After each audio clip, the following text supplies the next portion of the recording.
नमस्कार, आप देख रहे हैं इवनिंग बुलेटिन। मैं हूं आपके साथ रेखा मिश्रा। बुलेटिन की शुरुआत करेंगे वित्त मंत्री निर्मला सीतारमण की, जिन्होंने आज लोकसभा में नया इनकम टैक्स बिल पेश किया है। I want to say, sir, that I'm moving a motion.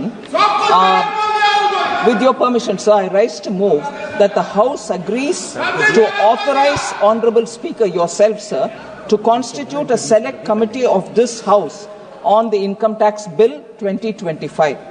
The terms and conditions regarding the committee will also be decided by the Honorable Speaker. The committee shall make a report by the first day of the next session. I move this. एक बार bill को introduce कर दें। Okay, bill को sir. Introduce कर दें। So I introduce the bill. प्रश्न ये है कि माननीय मंत्री जी द्वारा प्रस्तुत प्रस्ताव को स्वीकृत किया जाए। जो सदस्य प्रस्ताव के पक्ष में वो हाँ कहें, जो सदस्य प्रस्ताव के पक्ष में ना कहें। मेरे विचार में निर्णय हाँ वालों के पक्ष हुआ, निर्णय हाँ वालों के पक्ष हुआ, प्रस्ताव स्वीकृत हुआ। बढ़ेंगे आगे और बात करेंगे वक्फ से जुड़ी जेपीसी की रिपोर्ट को लेकर के सदन में तकरार देखने को मिला। इस दौरान किरण रिजिजू ने विपक्ष पर हमला बोलते हुए कहा है कि विपक्ष बेबुनियाद आरोप लगा रहा है, इनके आरोपों में जरा भी सच्चाई नहीं है। आज जब as per the listed business the JPC report on Waqf amendment bill was to be placed on the table of the house and some of the concerns raised by the opposition party I have just checked it. There is no deletion, there is no removal of any part of the report. Everything is tabled on the floor of the House. On what basis you can raise this kind of issues? Don't mislead the House. Sir, I am very pained to say that the honorable members from opposition parties are making unnecessary issue by raising issue which is not fact. The allegation is false, sir, and as per the rule, the JPC had conducted the entire proceedings. There was no violation of any rules. All the members from the opposition parties participated in the proceedings of the JPC for last 6 months. Now finally, when the report is placed in the floor of the House, they are raising objection. In the appendix also, all the dissent notes are also attached. All the dissent notes of the opposition parties are also attached and placed on the record of the House. They can't mislead the House in this manner. This is very unfortunate, sir. बढ़ेंगे आगे और बात करेंगे उत्तर प्रदेश के मुख्यमंत्री योगी आदित्यनाथ की, जिन्होंने विकास परियोजनाओं के उद्घाटन कार्यक्रम को संबोधित किया। उन पहचान को सुरक्षित रखने के लिए, जैसे घंटा घर है, घंटा घर के आसपास के सुंदरीकरण करने के लिए भी 1 करोड़ रुपए की लागत से इस कार्यक्रम को आगे बढ़ाया जा रहा है। आप जानते हैं कि घंटा घर के बगल में बंधु सिंह पार्क में पहले से ही मल्टी लेवल पार्किंग के कार्यक्रम को नगर निगम युद्ध स्तर पर आगे बढ़ा रहा है। महानगर के अलग अलग स्थानों पर पार्कों के विकास के लिए कार्यक्रम हो रहे हैं, मल्टी लेवल पार्किंग बन रही है, सड़कों के चौड़ीकरण के कार्य हो रहे हैं, गुड़धवा नाला के बनने के साथ ही रामगढ़ ताल की परियोजना को और बेहतर तरीके से आगे बढ़ाने में भी मदद मिलेगी। साथ साथ गोरखपुर महानगर को जल जमाव से मुक्ति के लिए भी एक बेहतर माध्यम हम लोग देने में सफल होंगे और ये सभी कार्य आज प्रभावी ढंग से आगे बढ़ते हुए दिखाई दे रहे हैं। आज इस मंच पर कुछ अन्य कार्यक्रमों को भी नगर निगम ने आगे बढ़ाया है। मैं इसके लिए धन्यवाद दूंगा नगर निगम को, खास तौर पर जो यहां पर एक कॉमिक, स्वच्छता पर एक कॉमिक का विमोचन का कार्यक्रम इस मंच ने यहां पे किया है। मैं आप सबसे कहूंगा, याद रखना, 40 वर्ष में गोरखपुर समेत पूर्वी उत्तर प्रदेश ने गंदगी के कारण होने वाली मौतों को देखा है और असमय यहां के नौनिहालों को काल के गाल में समाते हुए भी देखा है। राज्यसभा में वक्फ पर जेपीसी रिपोर्ट पेश किए जाने के दौरान जमकर हंगामा देखने को मिला। इस दौरान विपक्ष ने जमकर हंगामा किया। वहीं दूसरी ओर अगर हम बात करें तो लोकसभा में इस हंगामे को देखते हुए 2 बजे के बाद यह रिपोर्ट पेश किया गया था, जिसके बाद सदन में जमकर हंगामा हुआ। इससे पहले राज्यसभा में कांग्रेस सहित अन्य विपक्षी दलों ने जेपीसी की रिपोर्ट में विपक्षी सदस्यों की आपत्तियों को शामिल नहीं करने का आरोप लगाते हुए इसे लोकतांत्रिक प्रक्रियाओं का उल्लंघन करार दिया और भारी हंगामे के बाद उच्च सदन से वॉकआउट कर दिया। हालांकि सरकार ने विपक्ष के आरोपों को सच्चाई से परे बताते हुए उन्हें खारिज कर दिया और उस पर सदन को गुमराह करने का भी आरोप लगाया। वहीं इस पूरे हंगामे और जेपीसी की रिपोर्ट को लेकर के सत्ता पक्ष और विपक्ष के नेताओं की प्रतिक्रिया भी सामने आई है, वो हम आपको सुनाते हैं। सभा में हंगामा, जिस तरह से हंगामा हुआ, क्या कोई हंगामा नहीं हुआ है। जिस तरह से आज बिल जो टेबल हुआ है वक्फ बोर्ड बिल, तो जो विपक्ष के सभी जो मेंबर्स थे इस कमेटी में, उनकी कोई भी बात जो पॉइंट्स रखे गए विपक्ष के सदस्य द्वारा कमेटी में, तो वो नहीं माने गए हैं। और ये मनमानी तरीके से सरकार कहीं न कहीं ध्यान भटकाने के लिए आखिरी दिन ये बिल लेकर आई है हाउस में, क्योंकि जहां सरकार ने 65,000 करोड़ रुपीस का बजट पेश किया है, वहीं ये लोग किसानों के मुद्दे पे और हमारे जो युवा साथी है उनके मुद्दे में कोई जवाब नहीं दे पा रही है। तो कहीं ना कहीं ध्यान भटकाने की राजनीति को देखते हुए ये बिल आज टेबल हुआ है और किसी भी विपक्ष मेंबर्स की बात में नहीं मानी गई है कमेटी में। देखिए जो भी है, लेकिन मैं वो नहीं जानता विपक्ष क्या बोल रहा है। विपक्ष को अपनी राजनीति करनी है। मुस्लिम समुदाय के लिए एक बहुत अच्छा संदेश है कि अब उनकी जिंदगी आसान हो जाएगी। जो उनके साथ जो अत्याचार होता था कि कभी भी उन्होंने की जमीनों पर नोटिस आ जाती थी, अब वो सारे मुसलमान समुदाय के लिए ये आज का दिन ही बहुत खुशखबरी है कि अब उनका हक कोई उनसे छीनेगा नहीं। अब कोई गुंडागर्दी उनके साथ नहीं होगी। ये जो वक्फ के नाम पर जो गुंडई होती थी वो बंद होगी। तो मुस्लिम समुदाय के लिए बहुत ही अच्छा दिन है। मैं सभी वो समुदाय को, वो सभी गरीब को, मजलूमों को जिनकी कोई नहीं सुनता था, वक्फ के नाम पर जिनकी जमीनें ले ली जाती थी, छीन ली जाती थी, सबको बहुत बहुत साधुवाद है और शुभकामनाएं हैं कि अब उनकी जिंदगी बहुत आसान होगी। हक से और हकीकत के साथ अब उनकी चीजें उनके पास रहेगी, उनका पेपर उनके पास रहेगा।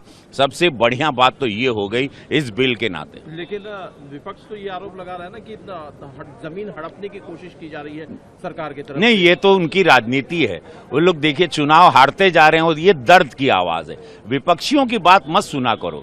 ये हारते, जब ये हर हार का दर्द है तो उसमें एक बहाना है। भी कुछ वक्त के लिए वो की गई यार, राज्यसभा में जो वक्फ अमेंडमेंट बिल टेबल किया गया है, उसमें जो जितने भी अमेंडमेंट्स किए गए हैं उनका हम लोग उसको स्टडी करने के बाद उसके पहले दिन से मुखालफत कर रहे हैं और उसकी क्या मुखालफत की वजह है, वजूहात हैं, क्या रीजंस हैं, वो भी इससे पहले भी बहुत डिटेल में जॉइंट पार्लियामेंट्री कमेटी के सामने भी, पर्सनल लॉ बोर्ड की जानिब से भी और दूसरी तंजीमों की जानिब से उन बातों को रखा गया है। हम लोगों का ये मानना है कि वक्फ जो है waqf by the Muslim for the Muslims है, लिहाजा उसमें किसी किस्म के इस तरीके का कोई भी कानून साजी करना जो वक्फ के इंटरेस्ट में ना हो, कहीं से भी फायदेमंद नहीं है।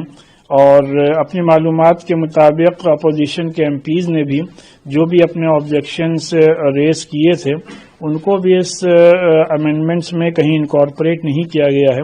इस वजह से हम लोग की डिमांड यही है कि इन अमेंडमेंट्स को खारिज किया जाए और ऑलरेडी जो वक्फ एक्ट नाफिज है उसी को इन लेटर एंड स्पिरिट नाफिज रहने दिया जाए। देखा गया कि ऑपोजिशन के जो एमपीज उन्होंने होगी तो उस पर आगे फिर लोकसभा भी जाएगा बिल, तो क्या लग रहा है उस दरमियान में, क्योंकि कई जगह कहा गया जो डिसेंट था उसको नहीं रखा गया लोगों का, जो मीटिंग्स में लोगों ने राय दी थी। हम ये समझते हैं जो पूरी जॉइंट पार्लियामेंट्री कमेटी बनी थी पूरे मुल्क भर में, उस पर सभी की राय ली गई। उसका मकसद ही यही था कि इसमें जो स्टेक होल्डर्स हैं उनकी क्या राय है, उनकी राय मालूम करने के बाद उसमें जो भी तरमीमात हैं, जो भी चेंजेस हैं वो अमेंडमेंट्स में किए जाएं।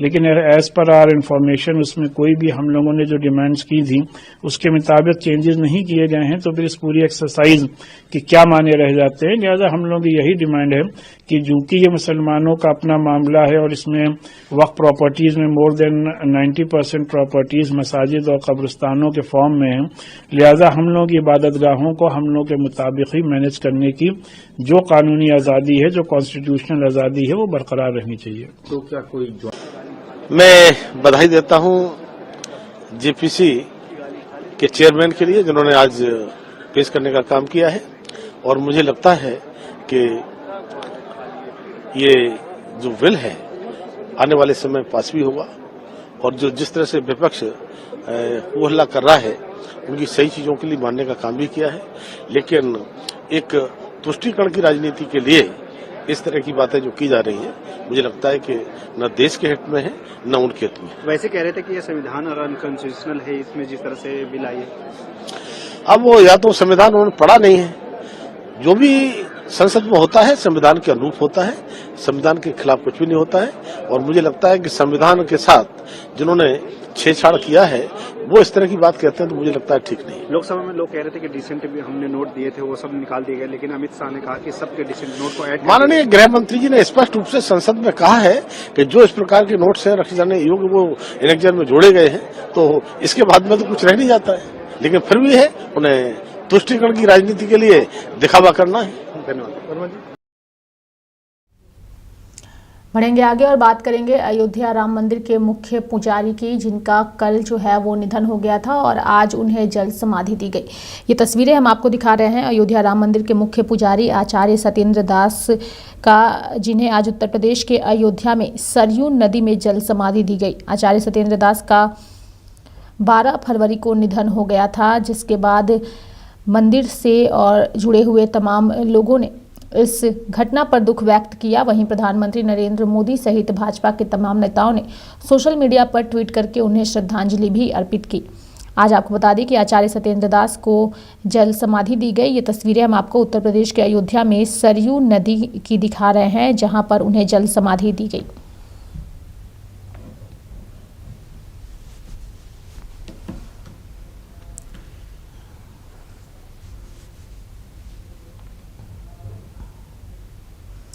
जम्मू कश्मीर से धारा 370 हटने से कोई फायदा नहीं हुआ है। ये बातें हम नहीं कह रहे हैं, बल्कि पीडीपी की अध्यक्ष महबूबा मुफ्ती कह रही हैं और कह रही हैं कि जम्मू कश्मीर से धारा 370 हटाने का कोई फायदा फिलहाल नजर नहीं आ रहा।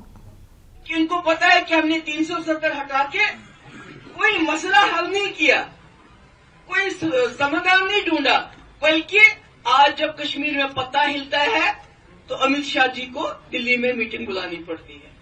ऐसा कभी नहीं होता, कुछ भी होता है मीटिंग बुलाओ सिक्योरिटी की। क्यों? क्योंकि उनके दिल में चोर है, डर है कि जो हमने जम्मू कश्मीर के साथ किया, लोग खुश नहीं है, लोग नाराज हैं, एक लावा बन रहा है, ये कभी भी फट सकता है। मगर इनको क्या चाहिए? इनको वोट चाहिए। इनको 370 बेच के अब 370 से भी दिल भर गया है। मंदिर मस्जिद, अब जहां भी कहीं मस्जिद देखते हैं उसको तोड़ते हैं, उससे भी दिल भर गया। अब कहते हैं वक्फ लिया, वक्फ बिल लिया। तो मेरा ये कहने का मकसद ये है कि जम्मू के लोगों को ये समझना होगा कि जो कश्मीर की समस्या है वो खाली कश्मीर की समस्या नहीं है, वो हम सब की समस्या है, और उसका समाधान तब तक नहीं हो सकता जब तक जम्मू कश्मीर के लोग एक सोच न रखें। बढ़ेंगे आगे और बात करेंगे आपके विधायक अमानतुल्लाह खान की, जिन्हें कोर्ट ने जिनकी गिरफ्तारी पर कोर्ट ने रोक लगा दी है। वहीं अमानतुल्लाह खान ने इस दौरान मीडिया से बातचीत करते हुए कहा कि वह कोर्ट को बताएंगे कि आखिर पुलिस उनके साथ कैसा व्यवहार करती है। वहीं अमानतुल्लाह खान को लेकर के कोर्ट के इस फैसले पर मनोज तिवारी जो हैं उनकी भी प्रतिक्रिया सामने आई है, जो बीजेपी के सांसद हैं। देखिए, जब भी किसी के ऊपर कोई आरोप आता है तो पहला कार्यक्रम यही होता है कि उससे पूछताछ हो, लेकिन अमानतुल्लाह खान ने तो पूछताछ की जगह भगोड़ा बनने का ज्यादा रास्ता चुना और अब छुप छुपा के कोर्ट में गए। ठीक है, कोर्ट ने 24 तारीख तक उनकी गिरफ्तारी पे रोक लगाई है, लेकिन 24 तारीख तक अब उनको कम से कम कोर्ट के अनुसार तो इस जांच में सहयोग करना चाहिए। बहुत बड़ा आरोप है, धमकी देने का आरोप है, पुलिस को धमकी देने का आरोप है। जो एक अपराधियों को भगाने का आरोप है, तो अब तो कम से कम जाकर के उनको पुलिस के साथ सहयोग करना चाहिए। अमानतुल्लाह खान जो है अक्सर इस तरह के विवादों में घिर जाते हैं, पहले भी उन पर इस तरह के कई आरोप लगते हैं। इसमें तो कोई दो राय नहीं है। अमानतुल्लाह खान बेसिकली एक बहुत बड़ा अपराधी है जो दुर्भाग्य से राजनीति में है। तो बाकी कानूनी जो कार्य है, कानून अपना काम करेगा और इस समय जो पुलिस पूछताछ करना चाहती है उसमें सहयोग करना चाहिए। आपका क्या कहना है, उस दिन आखिर घटना क्या हुई? देखिए, कोर्ट में है सब कुछ, अब मैं सब कुछ कोर्ट में ही कहूंगा। आज शाम को 5 बजे इन्वेस्टिगेशन ज्वाइन करेंगे? हाँ, इन्वेस्टिगेशन ज्वाइन करूंगा। कैसे जाएंगे? आपके समर्थक कुछ वैसे सीधा साधा मेरा इलाका है, सीधा साधा तरीके से समर्थकों के साथ स्कूटर से चलता हूँ, मैं स्कूटर से चला जाऊंगा। अच्छा, इस मुकदमे के बारे में क्या बोलेंगे, क्या फेक है, क्योंकि इतनी सारी धाराएं लगी? अब ये तो सबको मालूम है क्या है, पुलिस क्या करती है मेरे साथ, ये भी सबको मालूम है, ये कुछ छुपा तो है नहीं। अब मैं जाऊंगा तो बात करूंगा, क्या है बताओ, कौन से पुलिस वाले के, इनके पास तो सब कुछ है ना, डीवीआर है, सब कुछ है, सारी चीजें हैं, ये सब कुछ कहानियां हैं, वो पता है सबको। लेकिन इंसिडेंट सर वो उस दिन आप बता नहीं पाए। देखिए, पुलिस मुझे तो मीडिया के रवैये पर बड़ा दुख है, बड़ा अफसोस है। मैंने देखा मीडिया गायब है, भागा हुआ है, अब पकड़ा जाएगा। अरे मैं एमएलए हूँ, अपनी विधानसभा का एमएलए हूँ, मैं अपने घर मौजूद हूँ, आके घर मेरे पूछ लेते। मैंने कल सीबीआई कोर्ट में मेरी जो सीबीआई वाला केस चल रहा है मेरा ही, वक्फ बोर्ड वर्सेस सीबीआई, वो मैंने कल कोर्ट ज्वाइन किया है 10 बजे। तो मैं कहाँ गायब था, मैं तब ज्वाइन कर लिया मैंने। मैं अपने घर से निकला हूँ अभी आपके सामने है, क्यों घर मेरा, पुलिस के सोर्सेज ये बता रहे हैं कि क्यों आई क्या घर वाले पुलिस, वो कहाँ गए?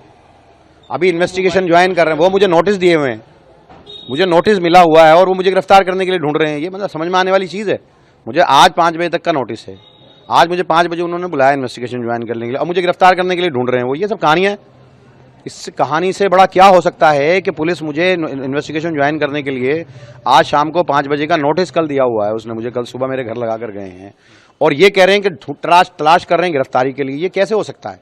या तो इन्वेस्टिगेशन ज्वाइन करूंगा या फिर गिरफ्तार करेंगे, क्या मतलब है? एक चीज हो सकती है ना, जब वो इन्वेस्टिगेशन के लिए मुझे नोटिस दे रहे हैं तो फिर गिरफ्तार कैसे कर सकते हैं, या गिरफ्तारी के लिए ढूंढ गए सकते हैं? अगर मैं नहीं जाता, वारंट लेकर आते, सारी चीज तब थी ना। बढ़ेंगे आगे और बात करेंगे अभिनेता विवेक ओबरॉय की, जो महाकुंभ आज पहुंचे और महाकुंभ की व्यवस्था को देखकर काफी खुश नजर आए। इस दौरान उन्होंने प्रधानमंत्री नरेंद्र मोदी और राज्य सरकार यानी कि योगी आदित्यनाथ, इन दोनों के काम की जमकर सराहना की। बहुत बहुत बढ़िया लग रहा है, बहुत सुंदर एक अध्यात्म का माहौल है यहाँ पे। परमार्थ निकेतन वैसे भी मेरे लिए, मैं हमेशा कहता हूँ कि मेरी आत्मा का घर यही है। यहाँ पे मैं हरिद्वार में भी, ऋषिकेश में अक्सर वहीं जाके आराम से अपनी आत्मा को रिचार्ज करता हूँ। जैसे हम मोबाइल बैटरी को करते हैं, वैसे वहां जाके मैं आत्मा को रिचार्ज करता हूँ। तो स्वामी जी यहाँ हैं, और बच्चों को भी मैं चाह रहा था कि हमारे तौर तरीके, सनातन धर्म थोड़ी गहराई से समझें, साधु संतों का, ऋषि मुनियों का की गरिमा और उनका आशीर्वाद, उनकी ग्रेस हमारे बच्चों पर भी पड़े। तो इसीलिए परिवार समेत आए हैं, सबको यहाँ पे ये महाकुंभ का एक अनुभव लेने, ईश्वर को अपना शुक्रिया देने के लिए कि इतना कुछ ईश्वर ने हमें दिया है जीवन में, तो उसके लिए आज शुक्रिया अदा करने आए हैं। तो सब मिलकर डुबकी लगाएंगे, ईश्वर को याद करेंगे। और यूपी सरकार, भारत सरकार, बट खासकर यूपी सरकार, प्रशासन को, योगी जी को, यहाँ के हर अधिकारी को, यूपी पुलिस के हर अधिकारी को बहुत बहुत धन्यवाद देना चाहेंगे। नहीं तो इतना बड़ा क्राउड, इतना कंट्रोल, हम एक्टर हैं, हम तो बहुत सारी जगह जाते हैं, क्राउड्स में रहने की हमें आदत भी है, बट यहाँ इतने प्रेम से, इतनी सहानुभूति से, इतना प्यार दे के लोगों को समझा के कि भैया मान जाओ, भैया मान जाओ, धक्का धक्की मत करो। तो यूपी पुलिस को भी देख रहा था मैं, कितने प्यार से वो इतने स्ट्रेस के एनवायरनमेंट को संभालते आ रहे हैं, और इतना उन्होंने स्मूथली किया है सब लोगों का एक्सपीरियंस। लोग बहुत खुश हैं, देश विदेश से लोग आए हैं यहाँ, मुझे मिले भी, और उन्होंने मुझे भी बताया कि कैसा बढ़िया अनुभव रहा उनका, बहुत खुश थे। तो बहुत एक गर्व महसूस होता है कि हमारे देश में दुनिया का सबसे बड़ा ऐसा पर्व मनाया जा रहा है, और इतने सुंदर तरीके से मनाया जा रहा है, बहुत खुशी होती है। छत्तीसगढ़ के मुख्यमंत्री विष्णुदेव साय भी आज अपनी पूरी कैबिनेट के साथ महाकुंभ पहुंचे। इस दौरान राज्यपाल और विधानसभा अध्यक्ष भी उनके साथ मौजूद नजर आए। सभी ने आज महाकुंभ में स्नान किया। आज छत्तीसगढ़ के लिए, हम लोगों के लिए बड़ा सौभाग्य का दिन है कि आज हम लोग सब छत्तीसगढ़ से प्रयागराज की पवित्र भूमि में आए हैं और यहाँ पर त्रिवेणी संगम में स्नान किए हैं। और हमारे प्रदेश के आदरणीय गवर्नर साहब श्री रमन रेखा जी, हमारे स्पीकर साहब आदरणीय डॉक्टर रमन सिंह जी, उनका पूरा परिवार, हमारे डिप्टी सीएम साहब अरुण साव जी, उनका परिवार, हमारे प्रदेश अध्यक्ष जी श्री किरण देव जी, उनका परिवार, हमारे सभी मंत्रीगण, सांसदगण, विधायकगण और हमारे संगठन के लोग सभी एक साथ मिलकर 166 लोग हम लोग यहाँ पर आए हैं और अद्भुत नजारा यहाँ पर है। 144 वर्षों के बाद ऐसा शुभ मुहूर्त महाकुंभ का आया है और हम सब लोग यहाँ पर डुबकी लगा के पुण्य के भागी बने हैं और छत्तीसगढ़ की खुशहाली की कामना किए हैं। और हम इस अवसर पर उत्तर प्रदेश के माननीय मुख्यमंत्री श्री योगी आदित्यनाथ जी को, उनकी सरकार को, उनके चुस्त दुरुस्त और चाक चौबंद और भव्य जो तैयारी किए हैं, साफ सफाई अद्भुत है, इसके लिए बहुत बहुत उनको बधाई शुभकामनाएं देते हैं। और हम लोग भी यहाँ पर छत्तीसगढ़ से एक पेविलियन बनाए हैं। मुख्यमंत्री जी से जमीन की मांग किए थे, 4.5 एकड़ जमीन उन्होंने दी है, तो उसमें छत्तीसगढ़ का एक पेविलियन लगाए हैं। हमारे जो भी प्रदेश से आ रहे हैं श्रद्धालु, उनके रहने की, वहाँ भोजन पानी सबकी निःशुल्क व्यवस्था सरकार की तरफ से है। व्यवस्था सर अच्छी लगी जी, बहुत अच्छी व्यवस्था। धन्यवाद सर, थैंक यू। तो मेरे साथ फिलहाल अभी के लिए इस बुलेटिन में इतना ही। आप देखते रहिए लाइव इंडिया हर पल। नमस्कार।